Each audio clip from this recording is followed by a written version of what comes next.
गाजराचा हलवा, गाजराची वडी असे कित्येक पदार्थ तुम्ही गाजरापासून बनवले असाल आणि खाल्ले देखील असाल. पण इतका मऊ लुसलुशीत तोंडात टाकताच विरघळणारा गाजराचा खरवस खाल्ला आहे का? अर्थात तुम्ही कधीही खाल्ला नसेल.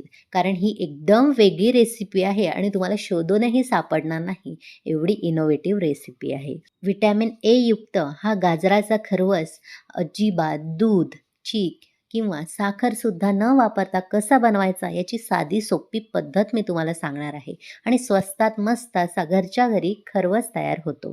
चला तर मग लगेचच पाहूया हा इतका मऊ लुसलुशीत आणि एकदम वेगळा गाजराचा खरवस कसा बनवायचा. मिक्सरच्या भांड्यामध्ये हिवाळ्यात जे बाजारात लाल गाजर मिळतात ते 2 कप स्वच्छ धुवून सालं काढून आणि त्याचे तुकडे करून मोजून घ्यायचे आहेत आणि मिक्सरला बारीक फिरवून एखाद्या कापडाने त्याचा आपल्याला रस काढून घ्यायचा आहे. आता मिक्सरच्या भांड्यामध्ये त्याच कपाने 2 कप एवढं ओला नारळाचे तुकडे आपल्याला घालायचे आहेत आणि त्यामध्ये 1 कप पाणी घालायचं आहे आणि हे सुद्धा मिक्सरला बारीक करून घ्यायचं आहे आणि पुन्हा एकदा कापडाने आपल्याला नारळाचं घट्ट दूध काढून घ्यायचं आहे.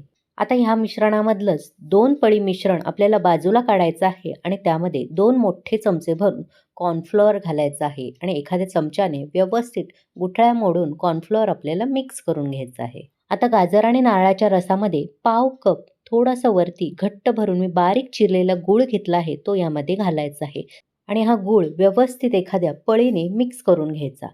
आता त्यामध्ये अर्धा चमचा भरून वेलची पावडर आणि थोड्याशा केशरच्या काड्या सुद्धा घालायच्या आहे. आता गॅसवर एक पॅन ठेवायचा आहे आणि पॅनमध्ये हे सर्व मिश्रण घालायचं आहे आणि गूळ विरघळेपर्यंत आपल्याला मंद आचेवर मिक्स करून घ्यायचं आहे. एकदा गूळ विरघळला की आपण तयार केलेली कॉर्नफ्लोअरची पेस्ट आहे ती यामध्ये थोडी थोडी घालायची आणि एका हाताने सतत आपल्याला ढवळून घ्यायचं आहे. 2-3 मिनिटातच रंग बदलायला लागतो आणि हळूहळू मिश्रण घट्ट व्हायला लागतं. आणखीन 2-3 मिनिटांनी असं दाटसर मिश्रण झालं की लगेचच आपल्याला गॅस बंद करायचा आहे आणि एखाद्या प्लेटला तूप किंवा बटर लावून घ्यायचं आहे आणि ह्यामध्ये हे गरम गरम मिश्रण ओतायचं आहे. वरून थोडंसं केशरच्या काड्या आणि वेलची पूड भुरभुरायची आहे आणि पूर्णपणे थंड करून घ्यायचं आहे. एकदा थंड झालं की हे सेट करण्यासाठी आपल्याला फ्रीजमध्ये 2-3 तास ठेवायचं आहे.